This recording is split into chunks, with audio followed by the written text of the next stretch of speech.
बहुत समय पहले की बात है। एक बहुत गरीब इंसान था। उसके साथ उसकी पत्नी और दो छोटे छोटे बच्चे भी थे।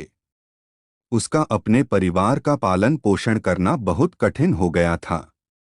उसका दिमाग काम नहीं करता था और मन भी अशांत रहने लगा। तभी उसने अपना घर छोड़ने का फैसला लिया। एक रात जब उसकी पत्नी और दोनों बच्चे सो रहे थे, तो वो चुपचाप घर से चला गया। रात में बिना किसी मंजिल के वो आदमी चलता रहा।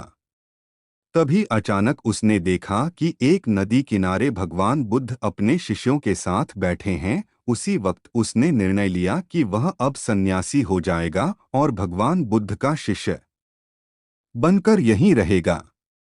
उसके बाद वह भगवान बुद्ध के चरणों में जाकर गिर गया और उनसे विनती करने लगा कि वो उसे अपना शिष्य बनाकर अपने साथ ही रख लें।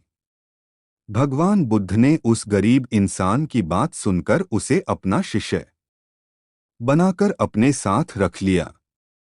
भगवान बुद्ध अपने शिष्यों के साथ आगे बढ़ते हैं। रास्ते में चलते चलते थक गए थे। सब रुककर एक पेड़ के नीचे विश्राम करने लगते हैं। तभी भगवान बुद्ध को गर्मी के मारे बहुत तेज प्यास लगने लगी। उन्होंने अपने नए शिष्य से कहा, यहाँ पास में ही एक सरोवर है, तुम जाकर वहां से पानी ले आओ।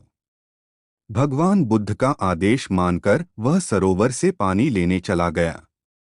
जब वह सरोवर के पास पहुंचा, तो उसने देखा कि कुछ जंगली जानवर सरोवर में उधम मचा रहे हैं। जैसे ही वह सरोवर के और पास गया, सारे जानवर वहां से भाग जाते हैं, लेकिन सरोवर में कीचड़ सड़े गले पत्ते ऊपर तैर रहे थे, जिसके कारण उसका मन नहीं मान रहा था। उसने सोचा, इतना गंदा पानी भगवान बुद्ध पिएंगे कैसे? फिर वह बिना पानी लिए वापस लौटता है और आकर बुद्ध से बोलता है, भगवान, उस सरोवर में तो बहुत ज्यादा गंदा पानी है, वो पीने लायक। अपने शिष्य की बात सुनकर भगवान बुद्ध थोड़ी देर चुप होकर बोले, जाओ उसी सरोवर से जाकर पानी लेकर आओ। भगवान बुद्ध का आदेश मानकर वह वापस से सरोवर की तरफ चला गया, लेकिन वह मन में यही सोच रहा था कि भगवान बुद्ध इतने गंदे पानी को कैसे पिएंगे।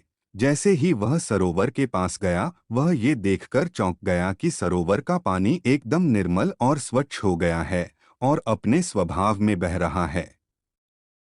उसने पानी लिया और भगवान बुद्ध के पास आते ही उनसे प्रश्न करता है, भगवान, थोड़ी ही देर में सरोवर का मैला पानी इतना साफ कैसे हो गया?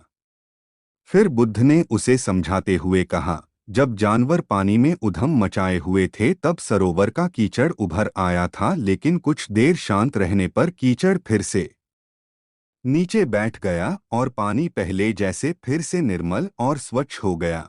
ठीक इसी तरह से हमारे मन की स्थिति भी ऐसी ही होती है। जीवन की कठिनाइयों और भाग दौड़ हमारी मन में उथल पुथल पैदा कर देती हैं, जिसके कारण हम बिना सोचे समझे गलत निर्णय ले लेते हैं। लेकिन कोई भी निर्णय लेने से पहले अगर हम अपने चित्त को शांत रखें और धैर्यपूर्वक बैठकर सोचें, तो हमारे मन की वो उथल पुथल भी पानी की कीचड़ की तरह नीचे बैठ जाती है और तब हम जो भी निर्णय लेते हैं वो हमेशा सही होता है। इसलिए बुरे समय में इंसान को अपना धीरज नहीं खोना चाहिए। भगवान बुद्ध की यह बातें सुनकर उसका दिमाग खुल जाता है और जब वह शांति से बैठकर सोचता है, तो उसे अपनी ही गलती नजर आती है। फिर उसे समझ में आता है कि उसने अपना घर छोड़ने का गलत निर्णय लिया था। फिर वो भगवान बुद्ध के चरण स्पर्श करके उनसे आज्ञा लेकर अपने घर और वापस चला जाता है। तो दोस्तों, अगर आप लोगों की ये कहानी अच्छी लगे तो लाइक, शेयर, कमेंट और सब्सक्राइब ज़रूर करें, क्योंकि ऐसे ऐसे मोटिवेशनल कहानी अपलोड करता रहता हूँ।